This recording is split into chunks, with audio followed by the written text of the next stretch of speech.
Assalamualaikum warahmatullahi Bapak Ibu. Waalaikumsalam warahmatullahi wabarakatuh. Bagaimana? Sehat-sehat semua? Alhamdulillah. Sehat. Mudah-mudahan bisa sampai di titik terakhir semua. Amin. Supaya Bapak Ibu bisa mencapai titik puncak lah, insya Allah. Amin ya rabbal alamin. Amin.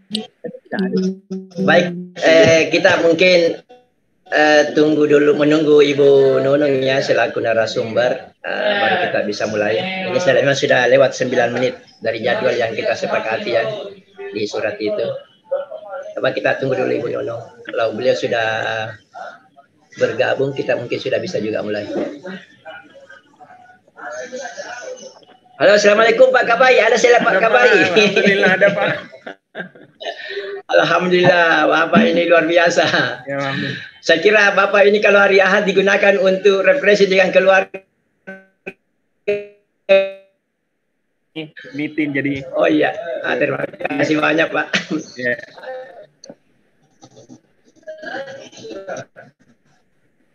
Ya, mohon maaf ini karena yang dihadirkan hari ini khusus untuk ini teman-teman guru peserta PPG ini. Karena kan kemarin sudah dengan dosen dan guru Pak ya. Ya.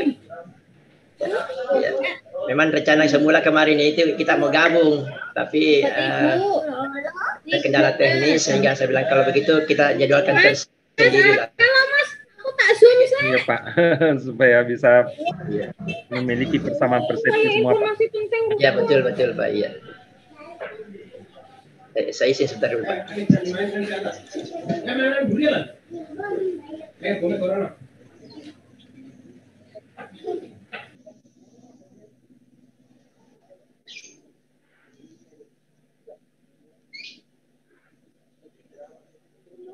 Bagaimana Pak Arman? Sehat-sehat? Alhamdulillah. Sehat Pak. Pak Kabai ya? Ya, alhamdulillah. Ya. Masyaallah. Bagaimana kabar Alhamdulillah Pak? sehat.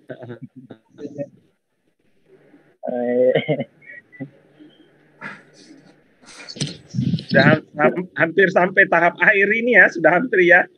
Iya, alhamdulillah. Alhamdulillah juga Pak, motivasinya. Karena juga semua teman-teman kelompok itu. Iya. Alhamdulillah bisa bertahan Pak sampai sekarang.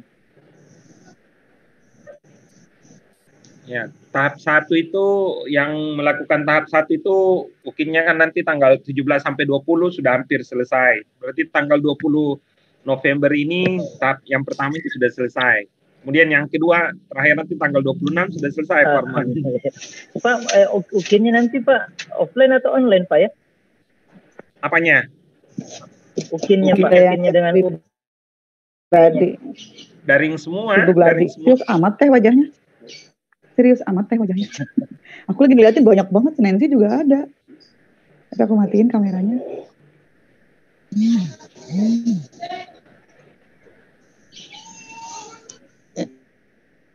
Bahar, assalamualaikum. Waalaikumsalam warahmatullahi wabarakatuh.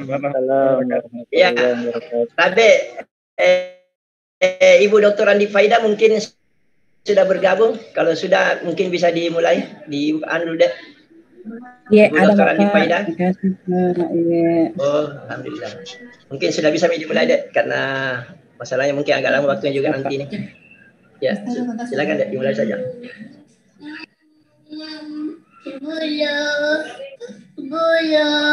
Mohon maaf ini Ibu Nunung, disita waktunya waktu acara keluarganya ini. Iya Pak, tidak apa-apa Pak.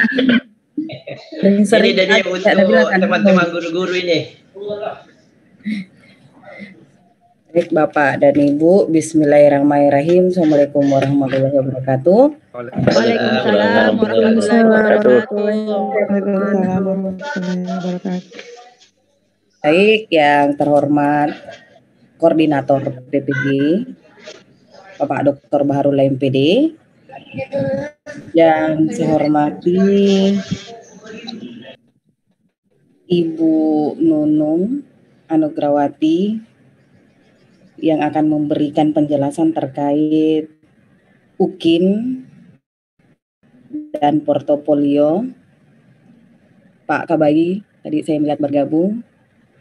Bapak Ibu peserta tahap 1, tahap 2, dan tahap 3. Alhamdulillahirabbil alamin, puji syukur kita panjatkan kehadirat Allah Subhanahu wa taala karena atas taufik dan hidayahnya sehingga kita semua dapat bergabung pada forum Google Meet atau Zoom ini dalam rangka penyamaan persepsi ujian UKIN. Semoga Allah Subhanahu wa taala senantiasa melimpahkan rezeki kepada kita semua agar kegiatan hari ini dapat menghasilkan sebuah capaian yang lebih baik. Bapak Ibu yang saya hormati, marilah kita bersama-sama membuka acara ini dengan melafazkan basmalah. Bismillahirrahmanirrahim.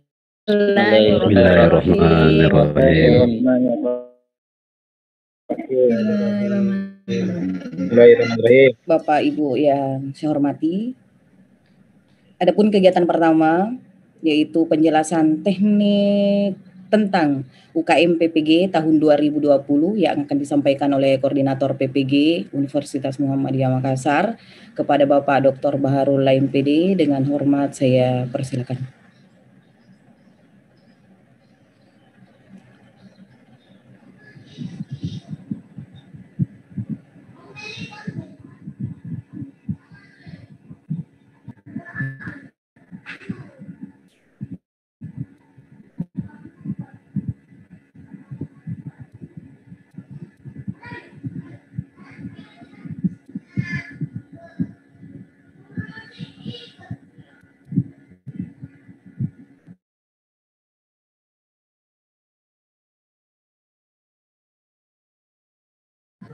Suaranya Pak, barulah di-mute Pak, tapi ter-mute suara tak Pak.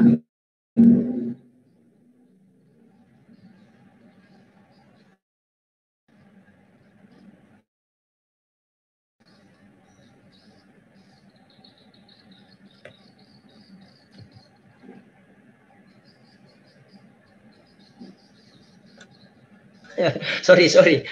Bismillah. Assalamualaikum warahmatullahi wabarakatuh. Waalaikumsalam warahmatullahi wabarakatuh. Alhamdulillah. Rabbil alamin wa bihi nasta'inu ala umuri waddin wassalatu wassalamu ala asyrafil mursalin. Asyhadu an la ilaha illallah wa asyhadu anna Muhammadan abduhu wa rasuluh.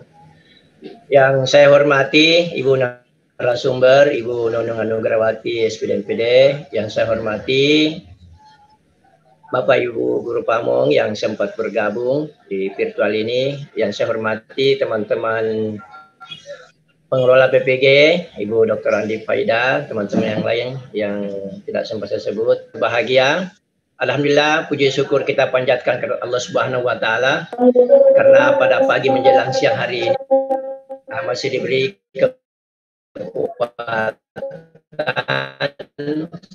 sehingga kita sempat bersama-sama di tempat Sallallahu Alaihi Wasallam sebagai penutupan kita hingga akhir zaman. Bapak Ibu yang saya hormati, khususnya nih teman-teman guru, peserta PPG yang saya hormati, saya mohon maaf karena ini mendadak tiba-tiba kita meminta untuk pertemuan ya pada hari ini. Ini sehubungan dengan untuk persiapan pelaksanaan UKIN yang insya Allah dalam lama lagi kita akan laksanakan. Itu juga saya minta kesediaannya Ibu Nunung Anugrawati untuk bisa meluangkan waktunya menyampaikan proses pelaksanaan nanti. Ya, karena kebetulan beliau mungkin yang lain bisa dimute suaranya ya, sudah tidak ada gangguan. Jadi Ibu Nunung ini memang beliau yang diutus oleh LPTK untuk mengikuti TOT berkaitan dengan bagaimana proses pelaksanaan UKIN nanti, baik itu uji kinerja maupun untuk portofolionya. Insya Allah nanti terkait dengan itu akan dibahas tuntas oleh beliau. Baik Bapak Ibu yang saya hormati, sebelum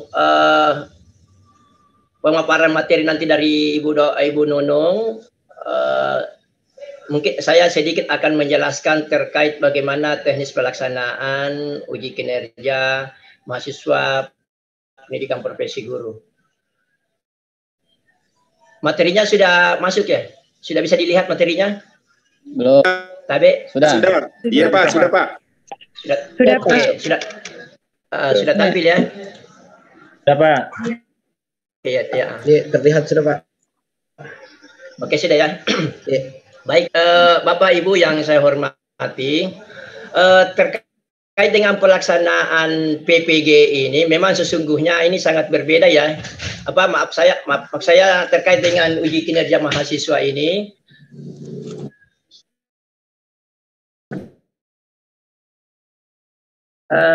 Sangat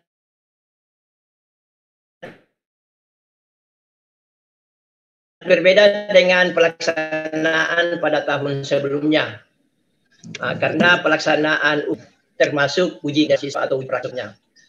Dengan uji kompetensi mahasiswa di sini itu beberapa tahapan sebenarnya. Kita ketahui bahwa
kontennya, bagaimana proses PG, sampai dengan bagaimana sistem penilaiannya. Di sini maka diperlukan tes standar. Diperlukan tes standar yang konsisten yang berbasis kompetensi profesional, guru yang akuntabel dan objektif. Maka dibuatlah atau diperlukan uji pengetahuan dan uji kinerja yang dikelola tim independen atau panitia nasional terkait panitia nasional uji kompetensi mahasiswa.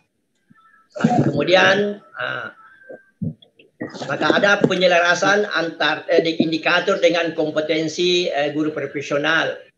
Ada harmonisasi dengan isi dan proses PG, perbaikan validitas dan reputasi. Inilah yang perbaikan sejak 2004 atau pada saat digulirkannya itu sertifikasi guru hingga saat ini.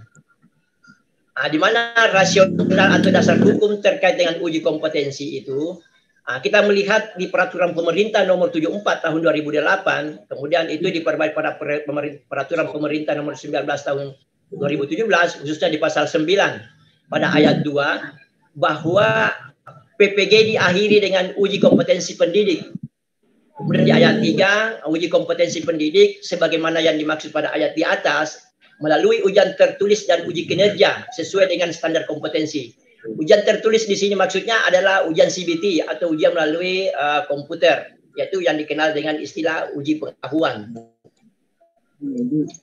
Kemudian Permendikti Dikti pada nomor 55 tahun 2017 tentang sertifikasi guru, di pasal 21 ayat 1 di situ dikatakan bahwa standar penilaian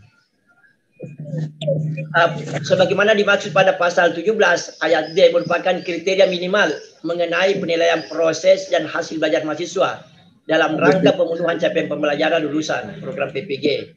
Kemudian di ayat 2 disebutkan penilaian terhadap proses dan hasil belajar mahasiswa sebagaimana ayat yang pada ayat di atas, bahwa penilaian proses dan produk, pengembangan perangkat pembelajaran, proses dan produk PPL, uji kompetensi dan penilaian kehidupan masyarakat yang bermasyarakat, termasuk yang berasrama. Di ayat 3 bahwa program PPG diakhiri dengan uji kompetensi yang diselenggarakan oleh Panitia Nasional atau biasa disingkat dengan Tim Panas. Kemudian ayat keempat, uji kompetensi sebagaimana dimaksud pada ayat 3 di atas, yaitu dilakukan uji tertulis dan uji kinerja sesuai dengan standar nasional dan kompetensi guru. Nah, ini kalau kita lihat, jadi memang terkait di sini untuk mencapai uji kompetensi pendidik itu tentu harus diukur melalui ujian tertulis dan uji kinerjanya.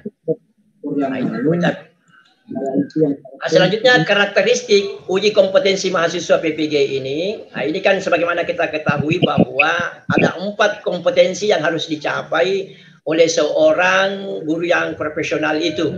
Nah, sebagaimana di dalam capaian PPG ya, bahwa yang pertama itu kompetensi kepribadian, sosial, pedagogik, dan profesional.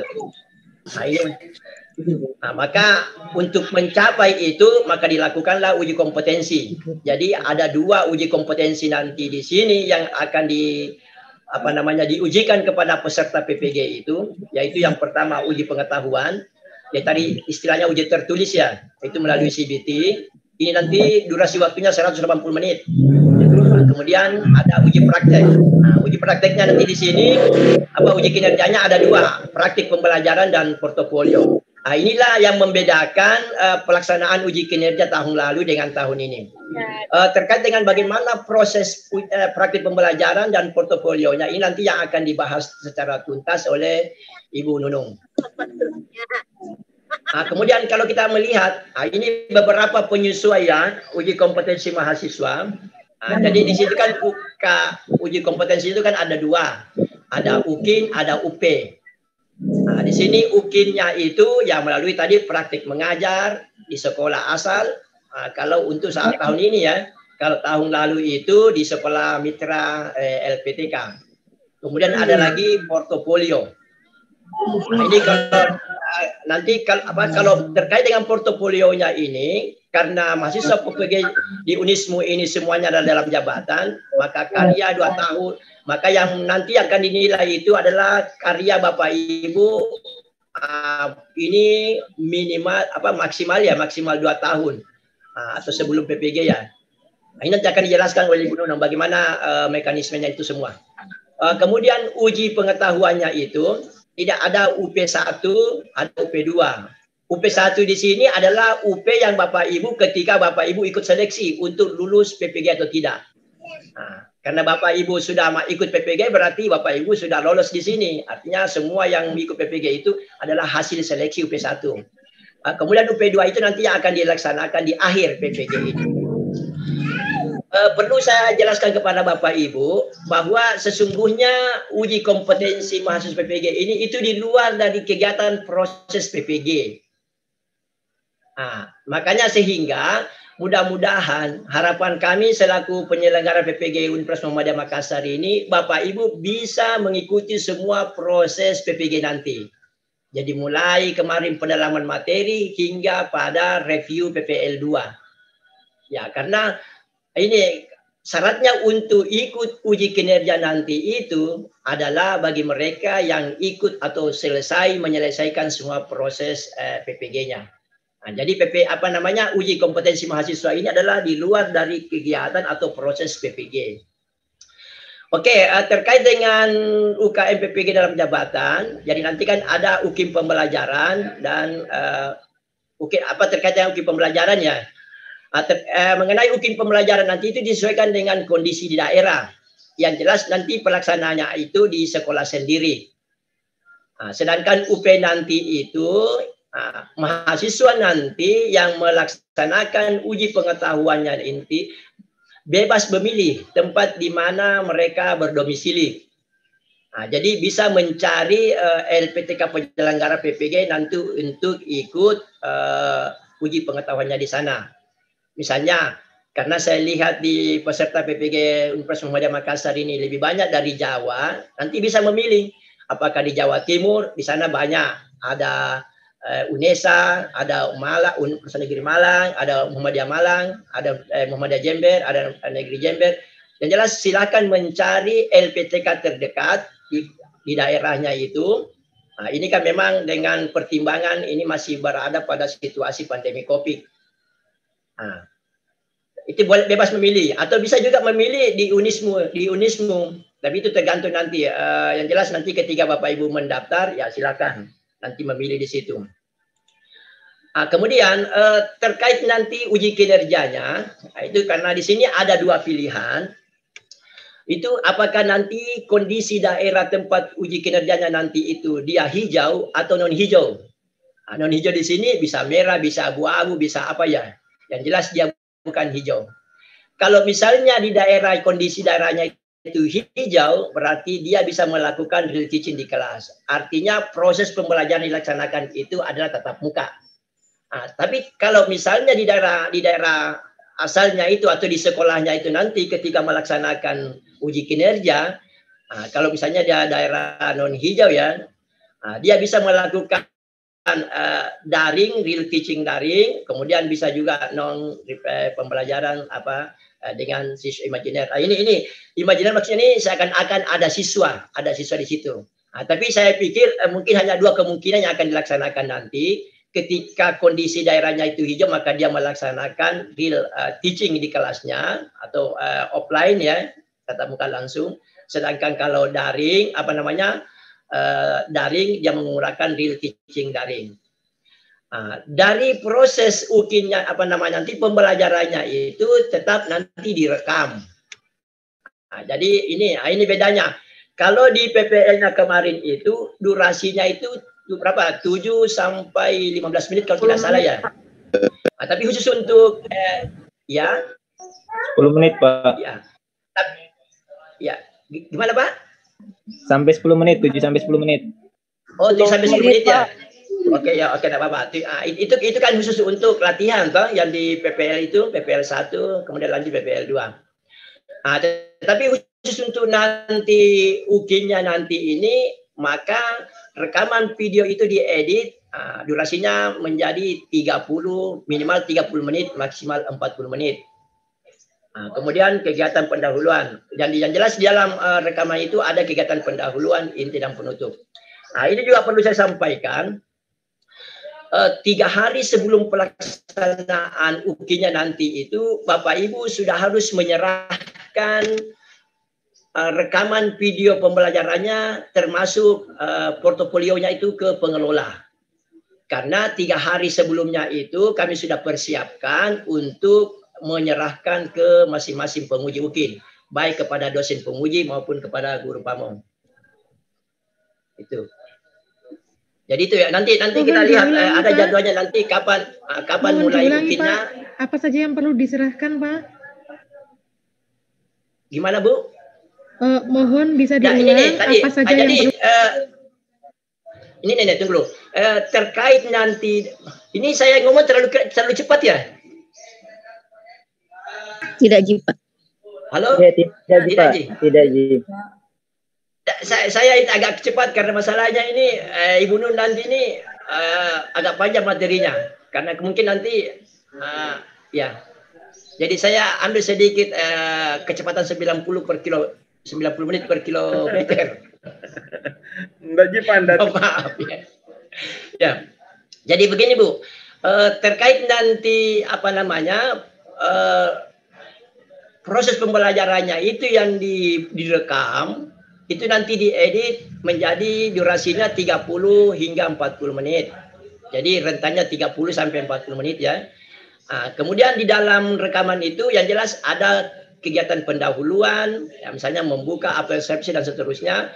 Ada kegiatan inti yaitu bagaimana proses pembelajarannya dan ada kegiatan menutup. Kegiatan menutup ini termasuk bagaimana kesan-kesan moralnya yang disampaikan kepada siswa.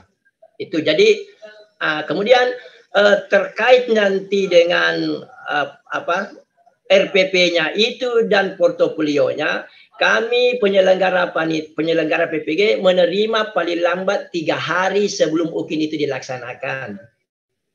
Karena kami juga harus mengatur untuk menyerahkan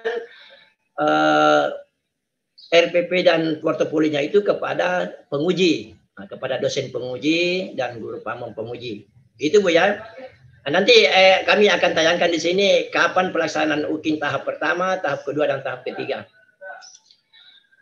Oke, jadi ini saya kira terus saya jelaskan ini kan hampir sama dengan tadi. Ya, yang jelas ini yang jelas kami berharap mudah-mudahan semua peserta PPG tahun ini semuanya lulus ya. Lulus UKIN-nya, lulus UP-nya. Amin. Ya. Amin. Itu juga, Amin. ya insya Allah. Itu juga mungkin Bapak Ibu apakah ada di daerah asalnya, di sekolah asalnya itu teman-teman yang ikut PPG pada tahun 2018 kah atau 2019 itu masih diberi kesempatan untuk bisa ikut uji kinerja atau uji pengetahuan. Yang jelas uji mana di situ yang tidak lulus itu kan harus diulangi. Dan bagi mereka yang tidak lulus itu bisa ikut, kami kemarin sudah koordinasikan dengan panitia pusat, rupanya bisa mereka itu diikutkan apakah uji pengetahuan atau uji kinerja di tahun 2020 ini. Nanti dia harus melapor atau mendaftar melalui linknya panitia nasional. Jadi dia bisa mungkin ikut di tahap pertama, di tahap kedua, atau di tahap ketiga. Karena mereka yang tidak lulus itu masih diberi kesempatan 2 tahun. Dari 2 tahun sejak mereka itu mengikuti proses PPG. Nah, ini jadwal jadwal UKIN dan UP-nya.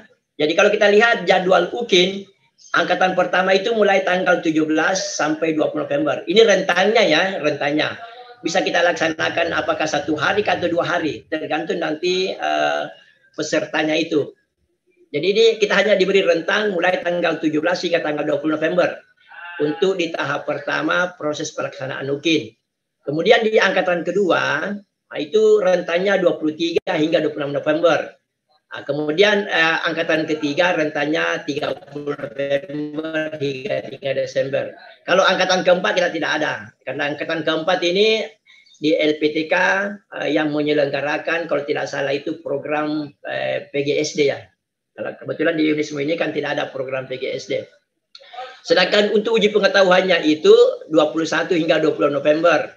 Angkatan kedua 28 hingga 29 November. Angkatan ketiga itu 5 hingga 6 Desember. Berarti terkait dengan uji kinerjanya nanti itu, khususnya angkatan pertama, maka paling lambat tanggal 14 RPP dan portofolionya itu kami pengelola PPG UNIS Makassar sudah harus menerima itu. Terakhir, terima kasih. Itu barangkali yang dapat saya sampaikan terkait dengan bagaimana teknis pelaksanaan uji kinerja ini. Termasuk ya uji kompetensi mahasiswa ya, baik UKIN maupun UP. Terima kasih. Selanjutnya saya serahkan kepada Ibu Dr. Andi Paida. Terima kasih atas perhatiannya. Lebih dan kurangnya mohon maaf. Assalamualaikum warahmatullahi wabarakatuh. Waalaikumsalam warahmatullahi wabarakatuh. Terima kasih Pak Dr. Baharullah selaku Koordinator PPG Unismu Makassar. Baik Bapak dan Ibu, kegiatan selanjutnya yaitu penjelasan UKIN oleh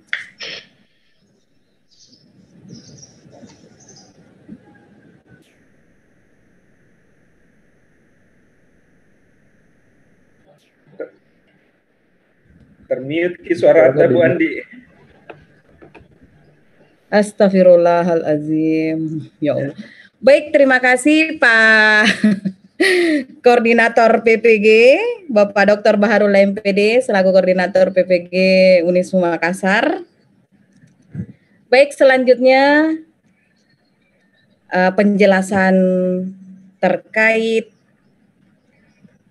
penilaian atau penjelas UKIN dan portofolio oleh Ibu Nunung Anugrawati SPD MPD.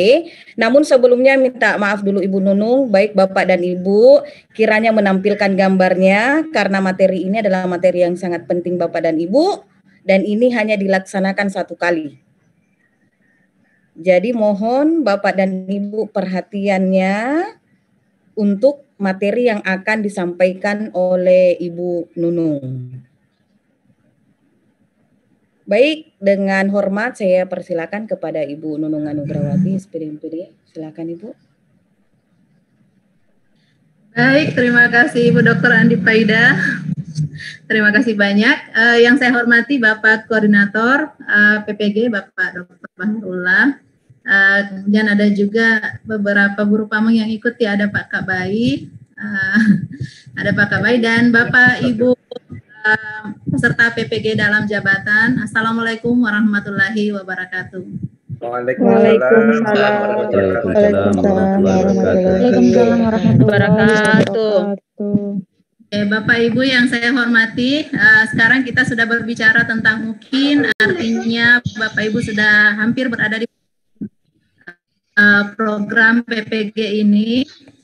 Bapak Ibu sudah melewati berbagai proses dan kita sudah akan sampai ke muaranya karena kita sudah berbicara mengenai UKM PPG atau uji kompetensi mahasiswa PPG. Baik Bapak Ibu, saya yakin sekali, saya yakin dan percaya Bapak Ibu pasti sudah mungkin meminta informasi dari teman-teman di angkatan-angkatan sebelumnya tentang proses UKIN ini sendiri. Pastinya sudah banyak informasinya. Namun Bapak Ibu yang perlu diketahui bahwa secara proses dan secara teknis PPG kali ini sangat berbeda dengan PPG sebelumnya. Sehingga PPG sebelumnya itu tidak bisa kita jadikan patokan untuk PPG ini. Karena mulai dari prosesnya yang full daring, ini sangat berbeda dengan proses PPG di tahun-tahun sebelumnya yang masih blended learning. Jadi masih ada kombinasi daring dan luring, terutama di BPL itu tahun-tahun terdahulu itu luring, namun di tahun ini full daring. Demikian juga dengan UKM PPG-nya Bapak Ibu. Kalau dulu itu blended learning, sekarang sudah full daring juga UKM PPG-nya, baik itu yang uji kinerja maupun uji pengetahuan. Untuk uji kinerja sendiri Bapak Ibu, di tahun sebelumnya itu hanya ada 2 komponen yang diujikan, yaitu RPP dan pelaksanaan pembelajaran. Jadi hanya rencana pelaksanaan pembelajaran dan pelaksanaan pembelajarannya. Itu pun real teaching. Nah, tapi kali ini ada tambahan komponen yang dinilai, yaitu portofolio. Jadi ada tambahan komponen, teknisnya pun berbeda. Kalau dulu itu real teaching, sekarang Bapak Ibu mengumpulkan video untuk dinilai oleh penguji UKIN. Baik Bapak Ibu, saya share lagi yang tadi disampaikan sedikit oleh Pak Baharullah, saya ingin menambahkan. Nah tadi ini yang di-share oleh Bapak Dr. Baharullah, ini saya ingin menambahkan sedikit di sini. Jadi Bapak Ibu,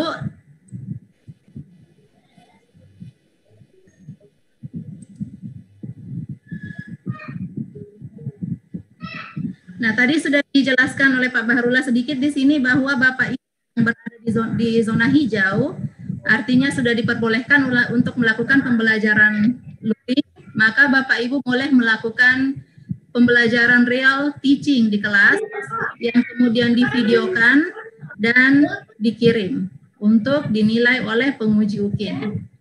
Kemudian Bapak Ibu yang masih berada di zona merah ataupun zona kuning pandemi ini, maka ada 2 pilihan Bapak Ibu. Pilihan pertama adalah teaching daring, baik itu menggunakan platform Google Meet, Zoom, atau platform lain yang mendukung pembelajaran daring, yang kemudian itu pun divideokan menjadi durasi 30-40 menit, itu kemudian dikirim kepada penguji untuk dinilai. Nah, yang kedua ini, kalau misalnya Bapak Ibu berada di zona merah, tetapi zona tersebut tidak mendukung pembelajaran daring, mungkin karena di daerah itu internet belum ada, listrik belum ada, jadi tidak bisa melakukan pembelajaran daring, namun dilarang untuk melakukan pembelajaran luring, maka Bapak Ibu boleh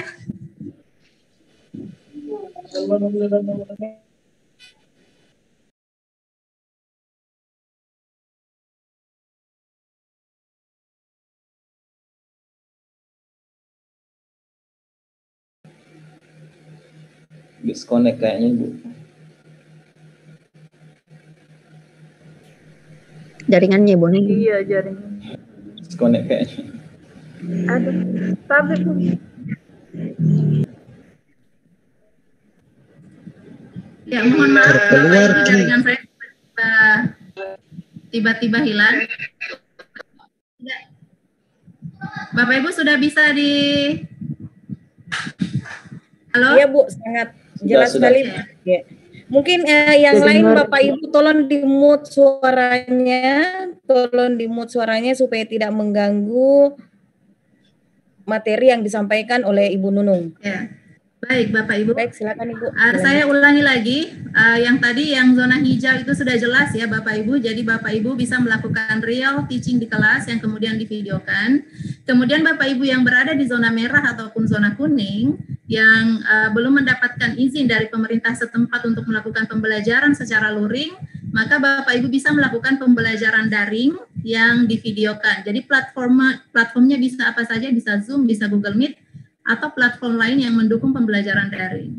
Nah, tapi jika Bapak Ibu berada di zona merah atau zona kuning dan belum diizinkan untuk melakukan pembelajaran luring, tapi juga tidak mendukung adanya pembelajaran daring karena mungkin tidak ada internet atau listrik di daerah itu, maka Bapak Ibu mulai melakukan pembelajaran non-daring dengan siswa imajiner, artinya tidak ada siswanya. Jadi seolah-olah saja ada siswa.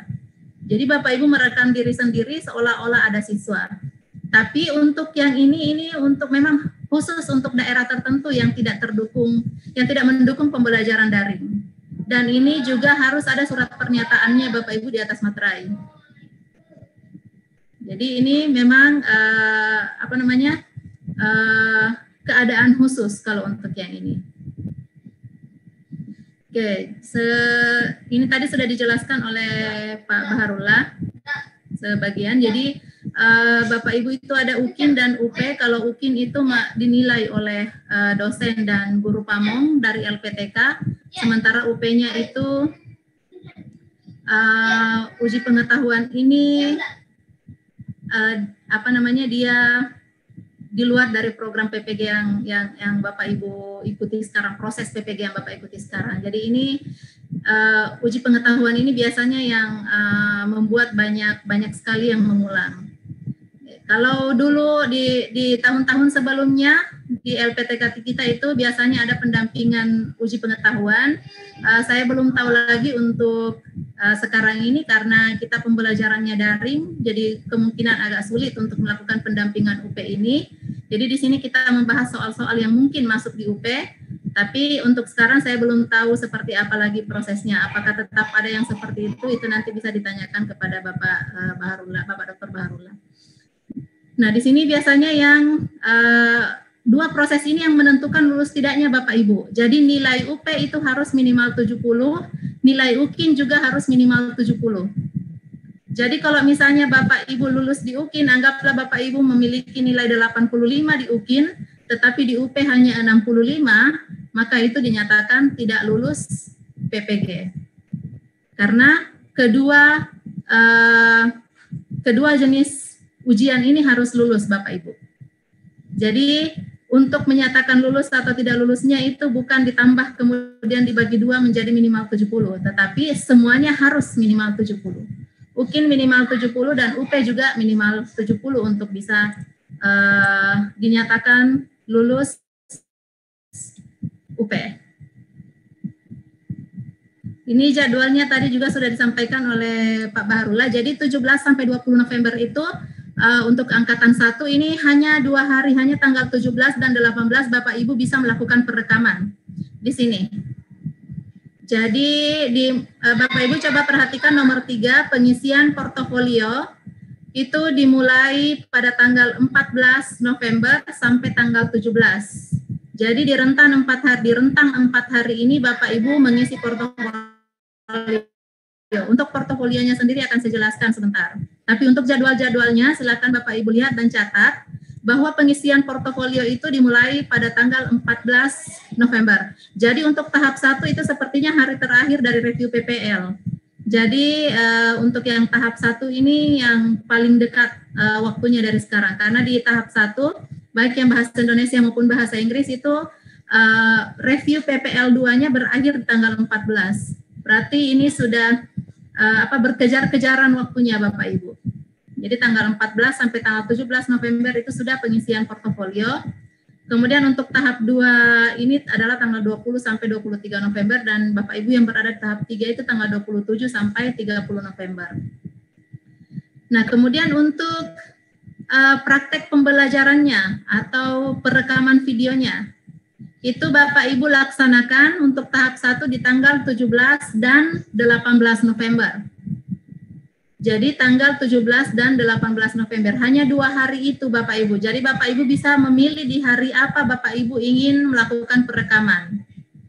Dan ini harus dilaksanakan pada tanggal tersebut Bapak Ibu. Karena kalau misalnya Bapak Ibu melakukan perekaman di luar tanggal tersebut, maka tim IT PPG itu bisa tahu, bisa menelusuri dari video yang Bapak Ibu kirim, apakah video tersebut atau perekaman tersebut dilaksanakan di luar tanggal 17 dan tanggal 18. Jadi harus dilakukan pada tanggal yang sudah ditentukan, 17 dan 18 November.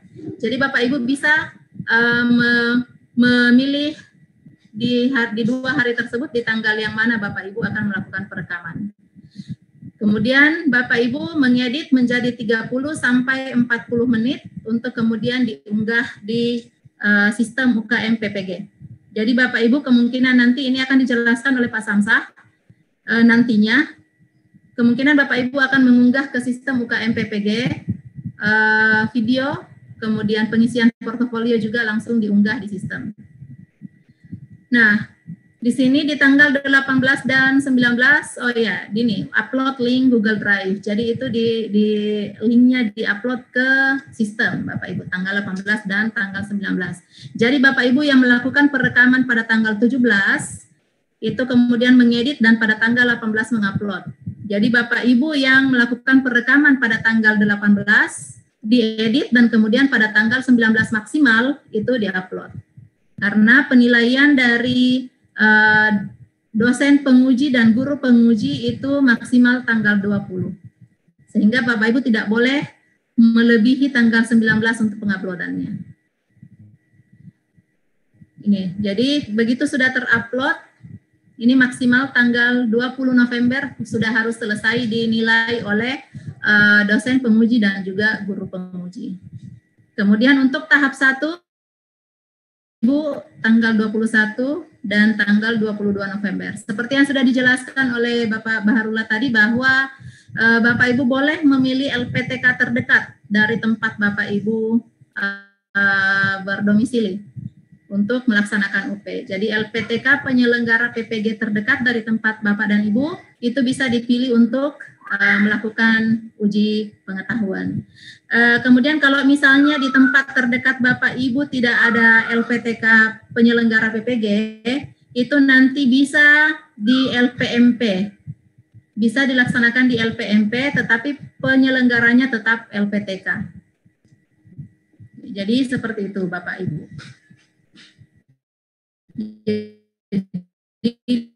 Di sini Bapak Ibu bisa memilih juga di tempat yang lain untuk melaksanakan UP, tapi disarankan untuk memilih LPTK terdekat.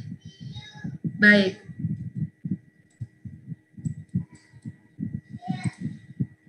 Nah, Bapak Ibu, sekarang saya akan menjelaskan tentang portofolio. Saya kira untuk jadwal-jadwal tadi sudah clear ya, Bapak Ibu ya.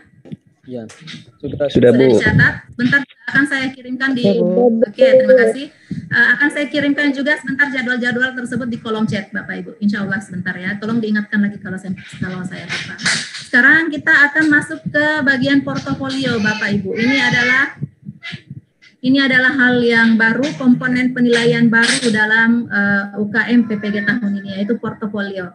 Di angkatan-angkatan sebelumnya tidak ada yang namanya portofolio.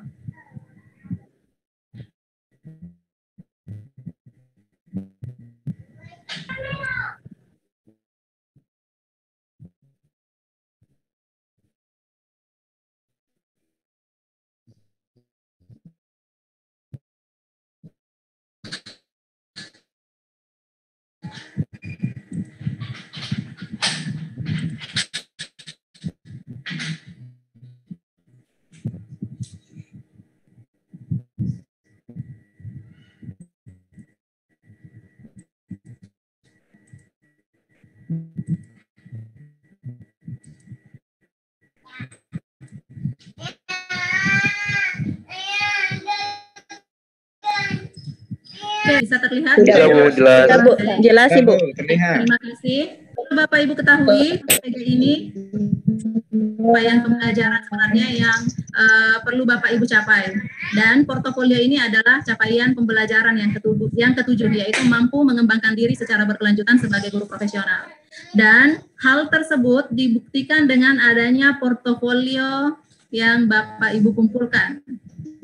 Jadi pengembangan diri itu diukur dengan Bapak Ibu telah melaksanakan penelitian dan publikasi, melaksanakan refleksi diri, melakukan pencarian informasi baru, dan menghasilkan karya inovasi. Nah, sementara portofolio UKM Bapak Ibu, UKM PPG Bapak Ibu itu adalah kumpulan bukti yang menunjukkan bahwa Bapak Ibu telah melaksanakan penelitian, telah melaksanakan refleksi diri, pencarian informasi baru, dan memiliki hasil karya inovasi.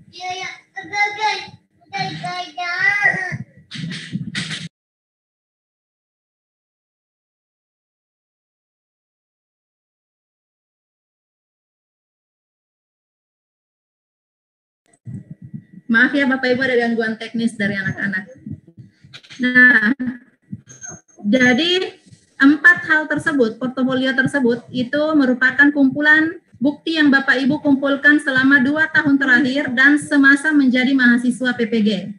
Jadi misalnya Bapak Ibu yang di tahap 1 itu mulai PPG adalah bulan Juli 2020 kalau tidak salah. Berarti portofolio yang bisa Bapak Ibu kumpulkan, Ade bawa dulu, nah keluar adeknya. Jadi Bapak Ibu bisa mengumpulkan portofolio. Sebentar ya Bapak Ibu.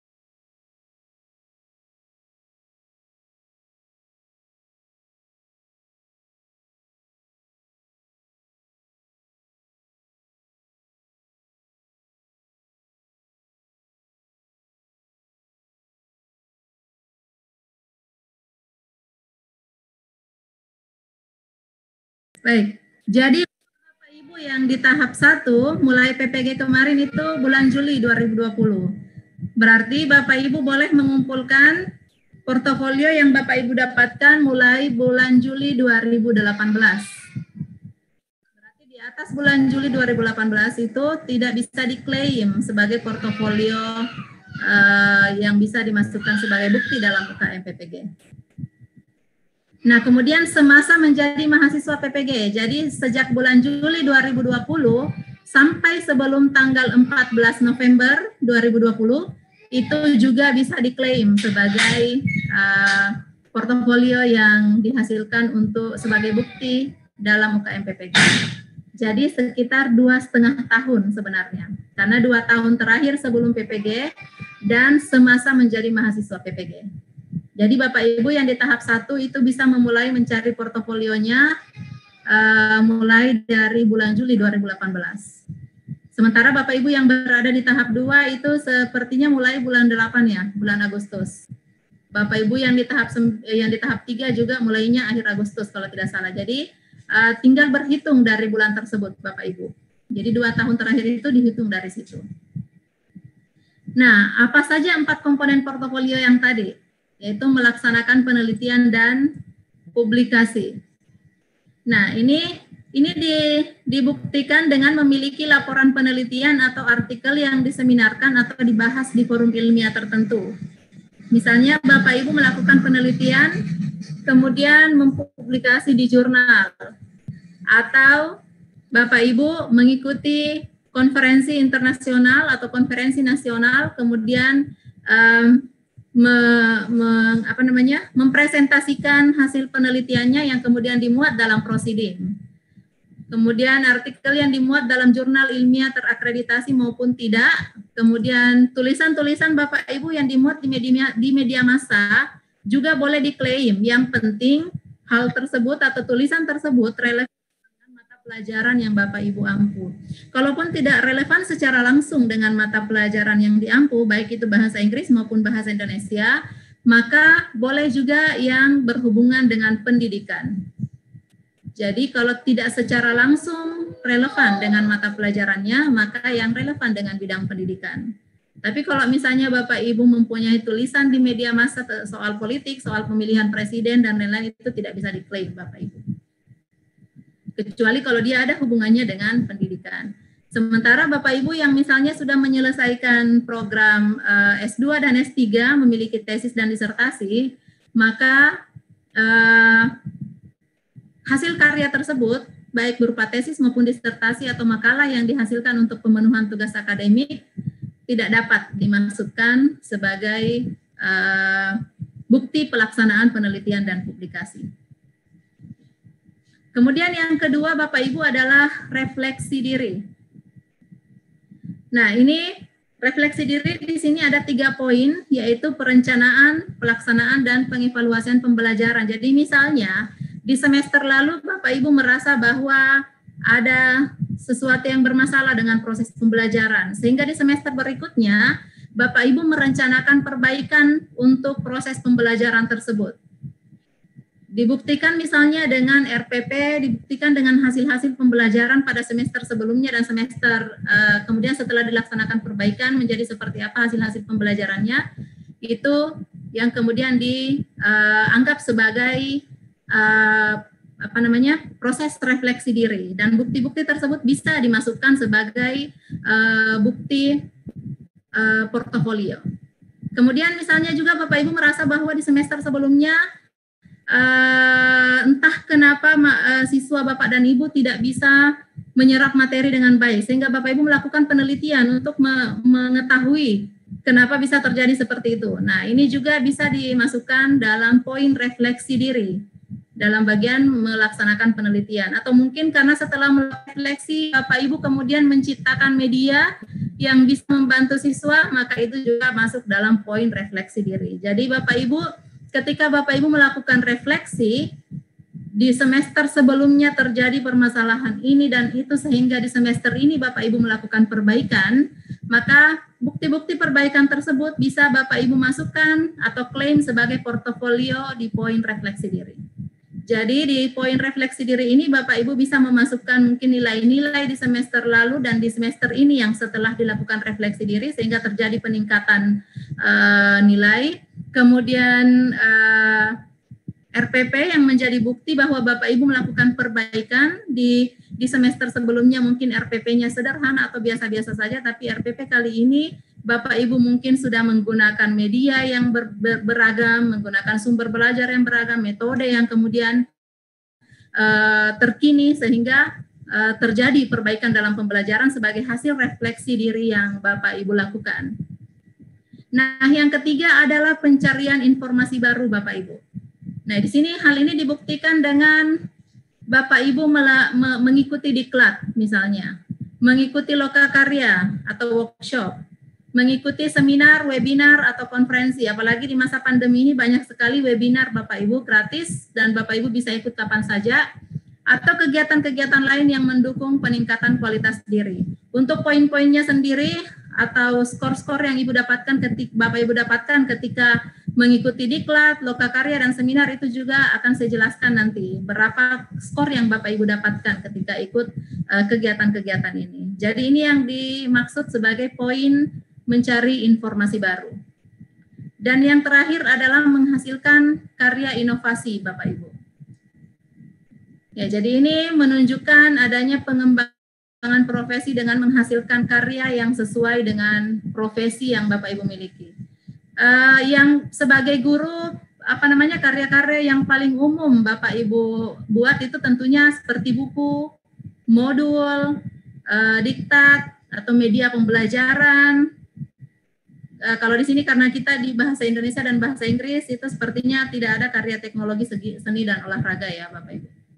Nah, jadi seperti ini nanti Bapak Ibu ketika Bapak Ibu mengisi di sistem, jadi poin-poin yang saya sebutkan tadi itu dideskripsikan terlebih dahulu Bapak Ibu.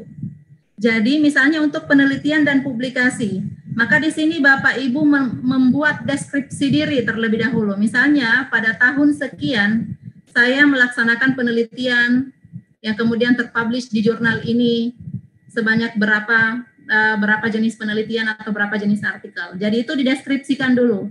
Kemudian bukti-buktinya berupa jurnal yang sudah termuat artikel yang sudah termuat di jurnal, baik itu jurnal internasional maupun nasional, itu dilampirkan semua. Karena walaupun Bapak Ibu mendeskripsikan di sini bahwa Bapak Ibu sudah melakukan penelitian sekian banyak, sudah mempublish sekian banyak artikel, tetapi tidak disertakan bukti, maka hal tersebut tidak akan dinilai oleh penguji. Jadi skornya tetap kosong. Begitu juga dengan refleksi diri yang dilakukan. Semuanya harus dideskripsikan, kemudian dilampirkan buktinya. Pencarian informasi baru juga dideskripsikan, dan karya inovasi yang dihasilkan juga dideskripsikan. Jadi ini semua dideskripsikan, kemudian semuanya dilampirkan bukti-buktinya. Jadi nanti bentuknya akan seperti ini.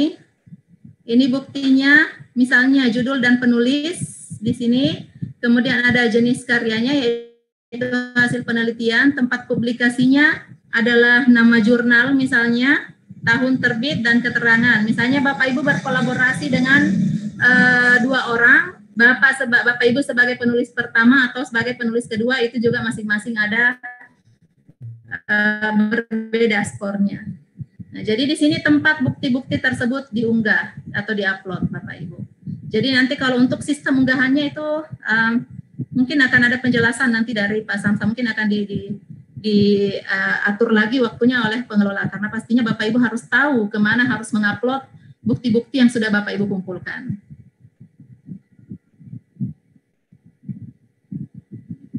Oke.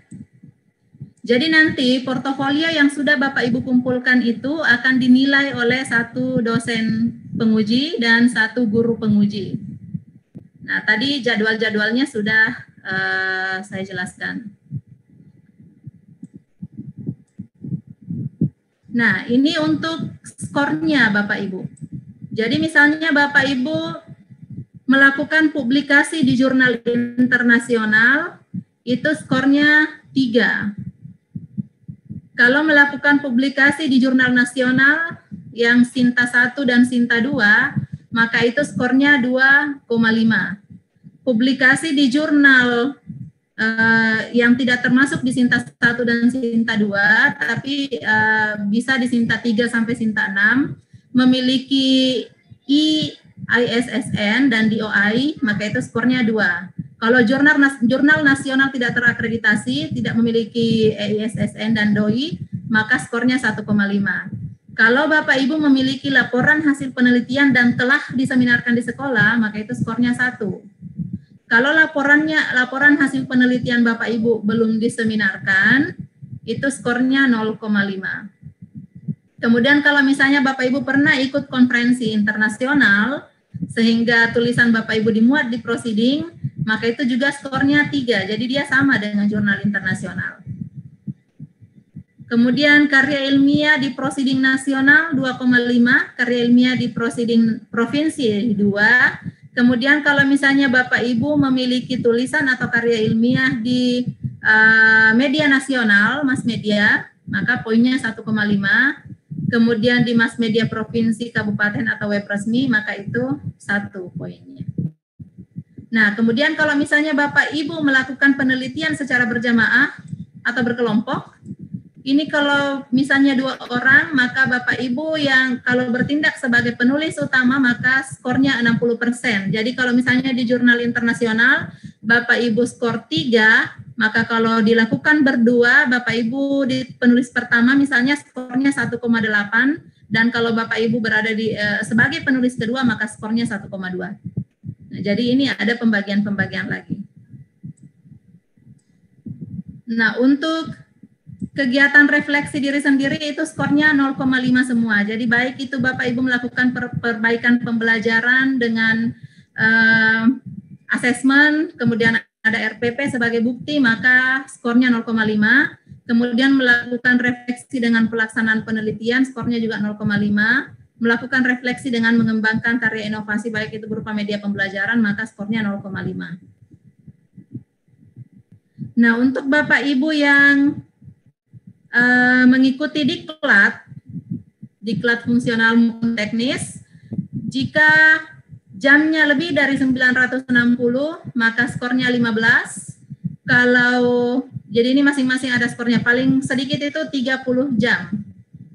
Jadi kalau misalnya melakukan diklat minimal 3 jam, maka itu, dan kalau lebih dari 960 jam, skornya 15. Dan selebihnya ada perhitungan-perhitungan lagi. Kalau Bapak Ibu mengikuti workshop internasional atau seminar internasional atau konferensi internasional, dan Bapak Ibu bertindak sebagai pembicara, maka skornya 1. Tapi kalau Bapak Ibu bertindak sebagai peserta, panitia atau moderator, maka skornya 0,5. Ini selebihnya ada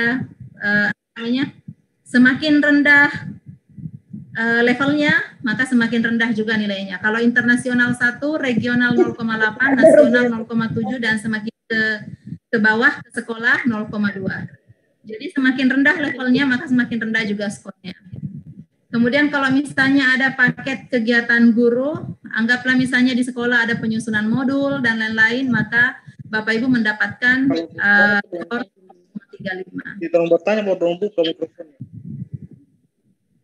Nah, ini yang paling banyak untuk karya inovasi, ini yang paling banyak. Kira-kira Bapak Ibu sudah menghasilkan karya inovasi seperti apa? Karya inovasi dalam pembelajaran ada di antara Bapak Ibu yang sudah membuat modul yang digunakan untuk 1 semester. Nah, kalau ada di antara Bapak Ibu yang sudah membuat modul atau membuat LKPD minimal 1 semester yang digunakan secara nasional, maka itu skornya 2. Tapi kalau digunakan di sekolah saja itu skornya 0,5. Tapi ini modul dan LKPD-nya minimal 1 semester. Kalau modul dan LKPD yang Bapak Ibu hasilkan selama proses PPG, itu kan belum 1 semester Bapak Ibu. Tapi kalau Bapak Ibu mau menambah menjadi 1 semester, itu bisa diklaim karena itu dilakukan atau dibuat selama proses PPG. Jadi yang kemarin kan Bapak Ibu membuat 3 KD. Nah, itu bisa Bapak Ibu tambah jadi 1 semester, kemudian diklaim sebagai modul dan LKPD yang digunakan di sekolah. Atau Bapak Ibu ada yang sudah menulis buku, kemudian sudah lolos penilaian Kemdikbud, nah itu poinnya tinggi Bapak Ibu, 6. Oke, atau video pembelajaran. Bapak Ibu yang Bapak Ibu buat yang diupload ke YouTube, itu kan durasinya 7-10 menit. Itu belum bisa diklaim Bapak Ibu. Tapi kalau Bapak Ibu membuat video pembelajaran yang durasinya minimal 15 menit, maka itu sudah bisa mendapatkan poin 0,5.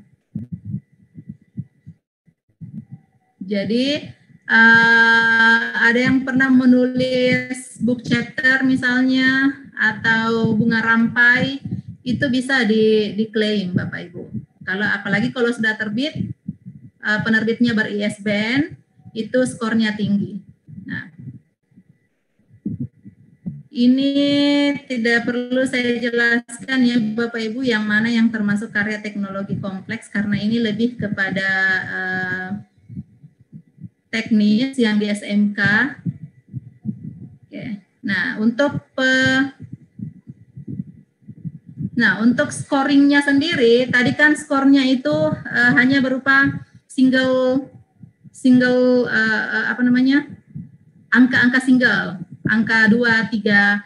Nah, nanti angka-angka tersebut itu akan dikonversi menjadi 0 sampai 100 Bapak Ibu. Kemudian digabungkan dengan penilaian pelaksanaan pembelajaran dan penilaian RPP, kemudian dibagi 7.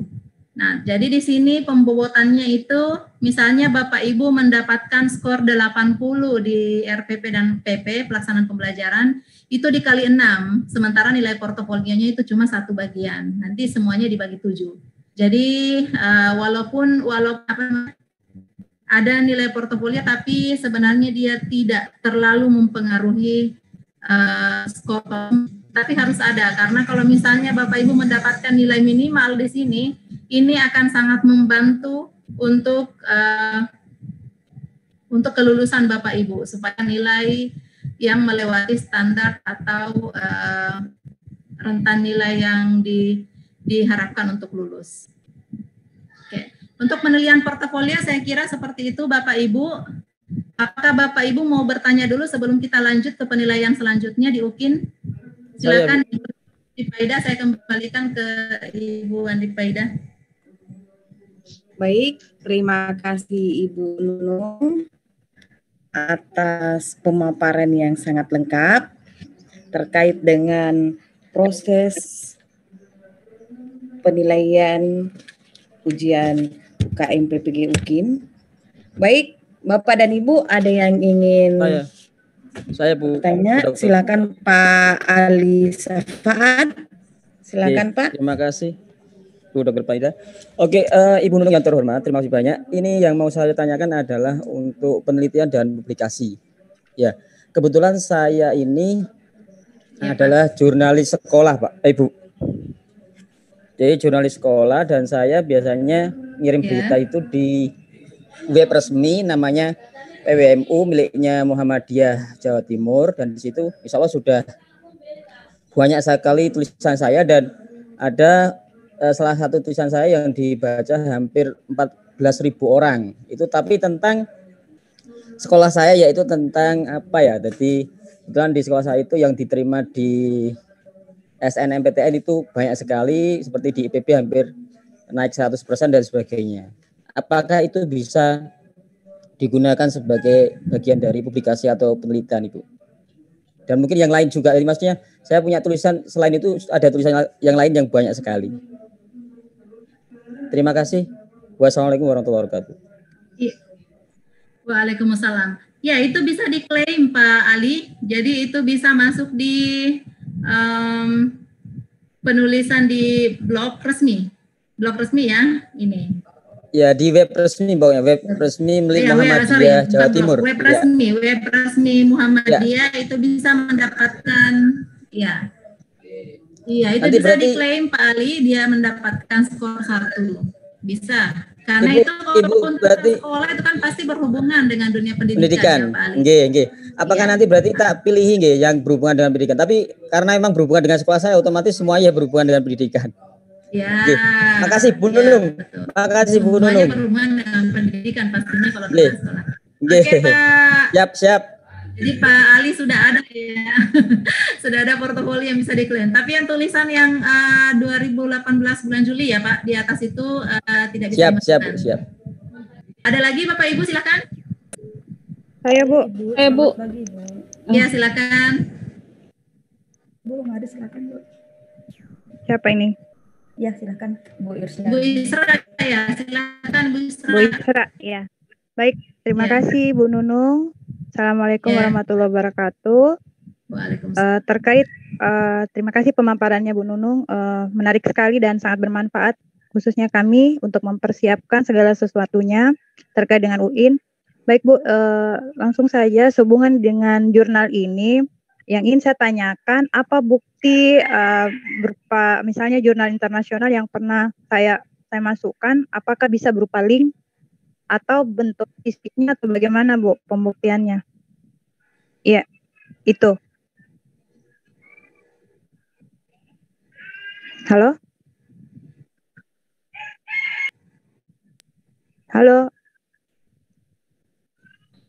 Ma'am? Ibu, silakan Bu ya. Iya. Jadi untuk Iya, baik, publikasi Bu di jurnal internasional buktinya bisakah link yang saya upload atau langsung artikelnya atau bagaimana, Bu? Ya, mohon petunjuknya. Ya. Mem, silakan Ibu Isra. Ya. Ibu Isra bisa mengupload artikelnya, apa namanya kan sudah, kalau 2018 itu semua sudah OJS ya, tidak ada lagi yang printed jurnal kayaknya sejak 2018. Jadi lebih bagus kalau misalnya Ibu langsung upload linknya, jadi langsung dicantol linknya aja, sehingga penguji juga untuk langsung mengklik, kemudian langsung mengecek apakah betul jurnal tersebut internasional dan betul Ibu Isra pernah menulis di situ. Jadi lebih memudahkan penilai sebenarnya jika Ibu memasukkan link. Malah itu dulu kami sarankan ke tim PPG pusat supaya peserta dihimbau untuk mengupload link langsung. Jadi kami sebagai penguji UKIN itu tidak perlu mencari lagi di luar, menyesuaikan lagi apakah betul jurnal ini ada, jurnal ini sudah masuk kategori internasional dengan menggunakan bahasa internasional dan juga terdiri dari beberapa negara sebagai penulis ataupun sebagai editor. Karena itu syarat jurnal internasional kan seperti itu. Demikian juga dengan jurnal nasional yang lain. Kalau ada linknya itu memudahkan kami penguji, sangat memudahkan. Lebih bagus kalau link, Ibu Isra. Baik, Bu. Terima kasih, Bu, infonya. Baik, terima kasih pertanyaannya, Ibu Isra. Ada lagi, Bapak Ibu, silakan. Ibu, saya mau tanya. Iya, silakan. Ya, Ibu melanjutkan pertanyaannya Pak Ali tadi ya, yang berkaitan dengan tulisan yang di media resmi tadi. Apakah nanti misalkan Pak Ali punya 10 tulisan atau 20 tulisan, apakah itu nanti poinnya berarti skornya 1 dikalikan 20? Ya, apakah dikalikan 20? Kalau yang seperti itu ada konversi langsung di sistem, Ibu Citra. Ini Ibu Citra ya yang bertanya. Iya, itu nanti. Iya, jadi berapapun banyaknya bukti yang Bapak Ibu upload itu nantinya akan langsung terkonversi sendiri dengan sistem. Jadi kami penguji hanya memberikan skor sesuai dengan rubrik yang ada.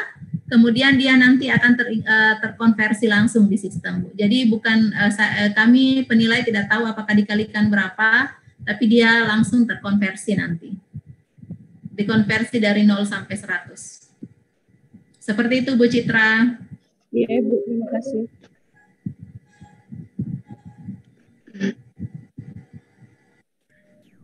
Ibu, izin bertanya, Ibu. Halo, Assalamualaikum. Waalaikumsalam. Oh, baik. Waalaikumsalam. Izin bertanya ya, Bu. Silakan, Ibu. Ya, silakan, Bu. Ini untuk terkait portofolio yang kita publish atau kita publikasikan, apakah bisa ketika kemarin kita kan membuat proposal PTK ya, Bu. Kita upload proposal PTK-nya itu sama adminnya sudah diterima, itu kan nanti kita dapat link seperti RPP kemarin kita juga sudah menguploadnya di Guru Berbagi. Apakah itu bisa dijadikan sebagai bukti bahwa kita sudah memiliki portofolio yang dipublish, Bu? Ya, baik Ibu Riaya, terima kasih pertanyaannya. Yang dimaksud publikasi di sini adalah ketika Bapak Ibu mempublish di jurnal atau di proceeding. Kalau di laman Guru Berbagi itu belum dianggap sebagai publikasi baik itu internasional maupun nasional. Di RPP tersebut Bapak Ibu bisa jadikan sebagai bahan refleksi diri. Jadi itu bisa masuk di poin kedua yaitu refleksi diri. Berarti itu kalau untuk publikasi sendiri itu belum bisa di publikasi. Iya, bisa dimasukkan di poin refleksi diri.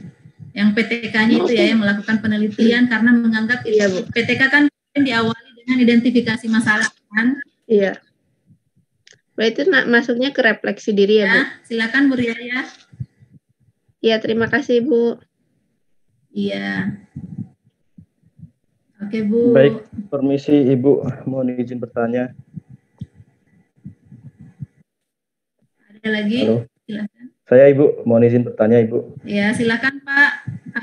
Baik, Terkait publikasi, saya ingin menanyakan apakah proceeding di konferensi internasional itu bisa saya gunakan, Ibu, dan kebetulan waktu itu juga sebagai presenter berkaitan dengan hal tersebut. Kira-kira poinnya berapa ya, Ibu ya? Begitu, Ibu. Itu saja sih yang saya tanyakan. Oke, itu saja Pak Najib, terima kasih. Iya Pak, bisa. Proceeding itu bisa, apalagi kalau proceeding internasional, skornya 3 Pak. Apalagi kalau Bapak penulis sendiri. Sendiri ya Pak? Ya, saya menulis sendiri. Iya, itu skornya 3. Oh iya, itu baik, skornya terima kasih, 3 Ibu. kalau proceeding internasional. Dia sama dengan jurnal internasional skornya. Oh iya, baik. Oke Pak. Izin bertanya Ibu Nurul. Iya silakan Bu, silakan. Ibu terkait dengan waktu pengambilan atau take video pengajaran yang untuk UKIN, Ibu itu tadi kami kebetulan ada di angkatan 3 dan tadi kan jatuhnya di tanggal 30 November ya Bu. Nah itu kalau sesuai dengan Kaldip, Ibu itu anak-anak sudah PAS Ibu, jadi sudah tidak ada kegiatan pembelajaran di sekolahan. Lalu itu cara mengatasinya bagaimana Ibu solusinya? Terima kasih. Baik, terima kasih Bu Novita pertanyaannya. Ini berhubungan dengan perekaman video pembelajaran ya Bu Novita ya. Kalau misalnya seperti itu keadaannya Bu, itu memang perlu koordinasi dengan kepala sekolah. Apakah Ibu bisa atau dengan walinya, wali kelasnya untuk bisa meminta tolong kepada anak-anak itu untuk masuk di praktek pembelajarannya Ibu. Jadi ini masalah teknis saja Bu. Oh, tapi kan itu kan bersamaan dengan waktu ujian ya Ibu. Maksudnya anak-anak sedang tes begitu. Biasanya kan agak susah untuk minta mereka masuk ke kelas untuk setting kelas begitu. Itu materinya harus baru ya Bu. Maksudnya di luar dari 3 RPP yang kita sudah buat kemarin itu atau bagaimana Bu? Ya harusnya begitu Bu, karena logikanya kan 3 RPP kemarin itu sudah diaplikasikan ya, sudah digunakan selama PPL. Dan harusnya memang yang divideokan itu sesuai dengan materi yang seharusnya berjalan pada minggu tersebut supaya tidak mengganggu. Harusnya kan seperti itu. Tapi kalau misalnya sudah ujian pada saat itu, ya sudah ujian, bisa mengambil materi terakhir sebelum ujian Bu. Oh kebetulan di saya Bu permasalahannya materi terakhir sebelum ujian itu masuk di 3 materi yang untuk PPL saya. Jadi untuk saya sendiri itu materi sudah habis Ibu. Apakah itu boleh di materi semester 2 atau mengulang materi yang sudah dikerjakan itu? Materi yang sudah saja Bu, tidak apa-apa kalau sudah PPL karena kan memang kondisinya kondisinya pada saat itu memang tidak sudah sesuai dengan program semester, tidak apa-apa Bu. Ambil ya materi terakhir saja. Ini kan yang diambil itu bukan dari yang 3 RPP itu karena dianggap sudah selesai dia, dan kita harus mengajar sesuai dengan materi yang berjalan pada minggu tersebut. Karena situasinya pada saat itu sudah ujian, sudah habis materinya, berarti bisa ambil yang sebelumnya. Yang setelahnya tidak usah karena kan nanti setelah ujian baru diajarkan kan materi yang sebelumnya. Tadi Bu Nunung sedikit saya tambahkan. Bu Nunung, bagaimana ya Pak Baru? Bu Nunung. Iya, silakan halo. Pak Bahar. Bu Novita kita boleh saya tambahkan sedikit. Pak Bahar, silakan Pak. Ya, silakan terkait pertanyaan tadi Ibu itu. Jadi begini, sesungguhnya jadi begini, ini sedikit saya tambahkan dari penjelasan Ibu silakan ya. Pak. Iya Pak.